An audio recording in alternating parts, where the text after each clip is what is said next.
الشیطان الرجیم بسم اللہ الرحمن الرحیم شہر رمضان الذی انزل فیہ القرآن ھدی للناس وبینات من الہدی والفرقان۔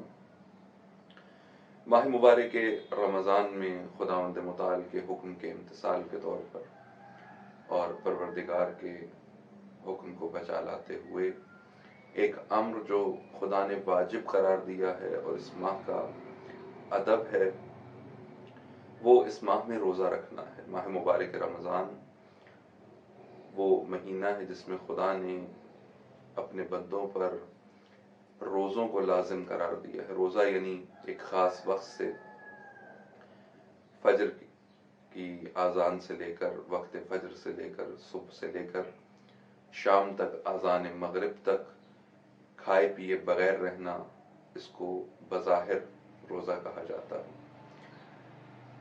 روزہ ماہ مبارک رمضان کا ادب ہے۔ ایسا نہیں ہے کہ ماہ رمضان روزوں والا مہینہ ہے، جبکہ ہمارے ہاں معروف یہی ہے کہ ماہ رمضان روزوں کا مہینہ ہے۔ ماہ مبارک رمضان میں ایک کام جو ہمیں انجام دینا ہے وہ روزہ ہے۔ کل ماہ رمضان فقط روزہ نہیں ہے، بلکہ روزے سے آگے بھی بہت ساری چیزیں ہیں۔ روزہ جو کہ آج بہت بڑی مشکل بن چکا ہے کہ کیسے رکھیں، مشکل ہے، دشواری ہے، گرمی ہے، پریشانی ہے، یہ سب ان لوگوں کی باتیں ہیں کہ جو یا تو خداوند تبارک و تعالی کو اہمیت نہیں دیتے، معاذ اللہ اپنی زندگیوں میں رب کو اہمیت نہیں دیتے، یا یہ کہ روزے کی حقیقت سے آگاہ نہیں ہے، روزے کے فلسفے سے آگاہ نہیں ہے، اس بات سے آگاہ نہیں ہے کہ روزہ نہ رکھ کر وہ کیا جرم مرتکب ہو رہے ہیں۔ اگر بالفرض سزا معاف کروا بھی لیں تو کیا اپنے رب کو ناراض کرنا کیا اس کا حق رکھتا ہے انسان؟ کیا مجھے اور آپ کو اس کا حق ہے کہ ہم اس رحیم و کریم پروردگار کو جس نے رمضان جیسا عظیم مہینہ مقرر کیا، ہم اس کو ناراض کریں، اس کو ناراحت کریں؟ خداوند تبارک و تعالی ہر آن اپنے بندوں پر مہربان ہے، اور جب بھی کوئی عبادت خدا نے لازم قرار دی، کوئی کام بھی جو خداوند فرماتا ہے کہ تم پر لازم ہے، یقیناً اس کا نتیجہ بہت اہم ہے۔ یقیناً اس کا نتیجہ جو انسان کو حاصل ہونا ہے اس کام سے، اصل وہ نتیجہ ہے۔ اس نتیجے کی طرف جب نگاہ ہوگی انسان کی تو عمل میں رغبت بڑھ جائے گی، اس وقت انسان اپنی پوری قوت کے ساتھ اس عمل کو انجام دے گا۔ اطاعت یہ نہیں ہوتا کہ خدا نے کہا اور ہم نے نہ چاہتے ہوئے ایک کام کو کر لیا، نہ۔ اطاعت کی شرط یہ ہے کہ دل کے ساتھ، طیب نفس کے ساتھ انسان اس عمل کو انجام دے، تب وہ مطیع خدا سمجھا جائے گا۔ یعنی ہم نے قرہن روزہ رکھ لیا، نہ چاہتے ہوئے روزہ رکھ لیا، دباؤ میں روزہ رکھ لیا، دل الجھ رہا ہے روزہ رکھ لیا کہ روزہ رکھ کر ہم پریشان ہیں، جی اللہ نے کہا ہے رکھنا ہے، خدا کا فرمان ہے رکھنا ہے، چھوڑ نہیں سکتے، جی مجبوری ہے، نہ۔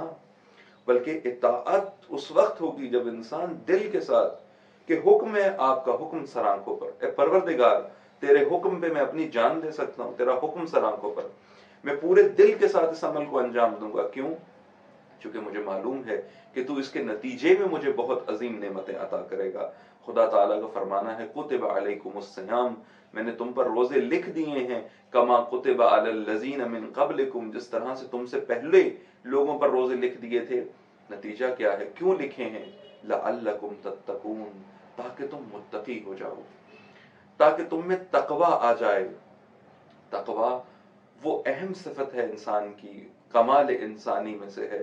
متقی نفس خداوند متعال کے نزدیک ہوتا ہے، با تقوی نفس خداوند متعال کے نزدیک ہوتا ہے۔ اور رمضان اور ماہ رمضان کے روزے کیوں مقرر کیے گئے؟ تاکہ تمہارے اندر تقوی آ جائے۔ انسان عموماً ہم جن حالتوں میں زندگی بسر کر رہے ہوتے ہیں، ہماری مشکل یہ ہے کہ ہم بہت ساری چیزوں میں گرفتار ہوتے ہیں، جکڑے ہوئے ہوتے ہیں، پکڑا ہوا ہوتا ہے ہمیں ان چیزوں نے۔ جس طرح سے میں نے اشارہ کیا تھا کہ بعض اوقات روٹین، ہمارے روزمرہ کے کام ہمیں آپس جکڑ لیتے ہیں، اسی طرح ہمارا نفس بھی ہے۔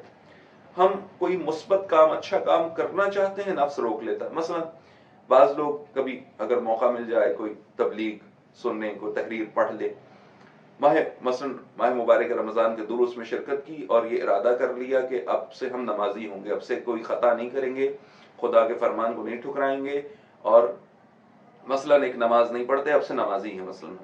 اب رات کو سو گئے، جو ہی صبح آنکھ کھلی اب اٹھنا ہے، اب بستر کی گرمی ہے، شیطان بھی ہے، نفس بھی ہے، وہ کہتا ہے کیا ضرورت ہے اٹھنے کی، اتنا مزیدار نیند آ رہی ہے، اتنا بہترین بستر ہے، کیا اس کو چھوڑ کے جانا، کیا نماز پڑھنا، خدا رحیم ہے معاف کرے گا، خدا کریم ہے بخش دے گا، اور اس بہانوں سے خدا کا فرمان ٹھکرا دینا۔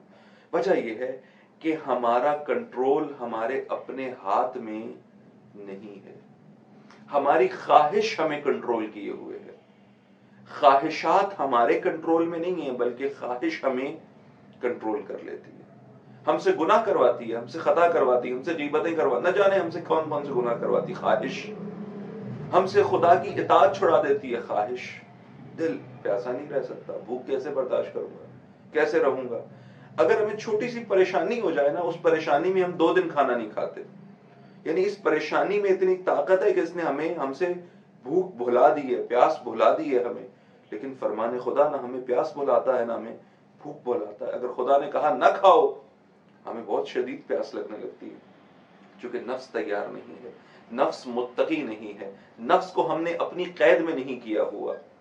تقویٰ کس چیز کو کہتے ہیں؟ تقویٰ پرہیز کو نہیں کہتے فقط، تقویٰ خداوند تبارک و تعالی کی جانب سے ایسی قوت انسان کو عطا ہو جانا، جس طرح سے انسان جنگوں میں زرہ پہنتا ہے، زرہ کیا کرتی ہے؟ زرہ انسان پر لگنے والے زخم کو اپنے اوپر لے لیتی ہے، اس سے انسان کو وہ زخم انسان تک پہنچنے نہیں دیتی۔ جس شخص نے زرہ پہنی ہوئی ہو، زرہ اس کے بدن تک تلوار کے وار کو جانے نہیں دیتی۔ تقویٰ لباس سے، تقویٰ بہترین لباس ہے، یعنی جو انسان کی حفاظت کرتا ہے، انسان کو مشکلات سے بچا لیتا ہے۔ پورے کا پورا دین اور نظام دین کا ایک ایک حکم در حقیقت متقی انسان کا نصاب ہے، چونکہ دین نے ہر اس چیز کو لازم قرار دیا ہے جو انسان کے لیے ضروری ہے، ہر اس چیز سے روکا ہے جو انسان کے لیے نقصان دہ ہے۔ بس تقویٰ یعنی کنٹرول، تقویٰ یعنی انسان کا انسان کے اوپر کنٹرول، جس سے انسان منفی چیزوں کی طرف نہیں جاتا، کوئی منفی شے انسان کی طرف نہیں آتی، نقصان دہ شے انسان کی طرف نہیں آتی۔ تقویٰ حفاظت ہے۔ یہ حفاظت کب ہوتی ہے؟ جب نفس میں قوت ہو، نفس متقی ہو، تب انسان گناہوں کی طرف نہیں جاتا۔ گناہ گندگی ہے، گناہ نجاست ہے، بعض گناہ ایسے ہیں زمین پر انجام دیے جاتے ہیں، آسمان پہ فرشتے ان کی بدبو سے پریشان ہو جاتے ہیں، منقلب ہو جاتے ہیں۔ اتنے شدید گناہ ہیں، اتنے بد گناہ ہیں، کیونکہ ہماری نگاہیں نہیں کھلی ہوئی، ہم متقی نہیں ہیں، ہمارا کنٹرول خود پہ نہیں ہے۔ ماہ مبارک رمضان یعنی نفس کو متقی بنانا، اس نفس کو اپنے کنٹرول میں لینا، اس نفس کو اپنے ہاتھ میں لینا، اس کی زمام اپنے ہاتھ میں لینا، اپنے مطابق نفس کو چلانا، نہ یہ کہ نفس کی خواہشات کے مطابق انسان چلے۔ اور یہ نفس بڑا ہی ذلیل ہے، اگر کوئی اس کی خواہشات کے مطابق چلتا رہے، یہ نفس انسان کو ذلیل کر دیتا ہے، یہ نفس انسان کو رسوا کر دیتا ہے، یہ نفس انسان کو ہمیشہ پشیمانی پر مجبور کرتا ہے، ایسے کام کرواتا ہے کہ جن کاموں پہ بعد میں انسان کو پشیمان ہونا پڑے۔ وقتی لذت، ایک لحظے کی، ایک منٹ کی لذت کی وجہ سے انسان زندگی بھر کا داغ اپنے دامن پہ لگا بیٹھتا ہے، یہ خواہشات نفس کی پیروی کی وجہ سے ہے۔ لہٰذا ماہ مبارک رمضان ماہ تقویٰ ہے، اور روزے سے انسان کو تقویٰ نصیب ہونا ہے۔ بس اپنے نفس کو اس قابل بنائیں، نفس میں اتنی مضبوطی پیدا کریں کہ یہ نفس متقی نفس ہو، اس نفس کے اندر گناہوں سے بچنے کی قوت ہو، اس نفس کے اندر اطاعت کی قوت ہو، یہ نفس اپنے قریب کوئی ایسی شے نہ آنے دے جو اس کے لیے منفی ہے۔ کیوں؟ چونکہ خواہشات نفس انسان کو تباہ کر دیتی ہیں۔ خداوند متعال ہمیں خواہشات نفسانی سے بچنے کی توفیق عطا فرمائے اور ہمیں تقوی الہی نصیب فرمائے۔ السلام علیکم ورحمۃ اللہ۔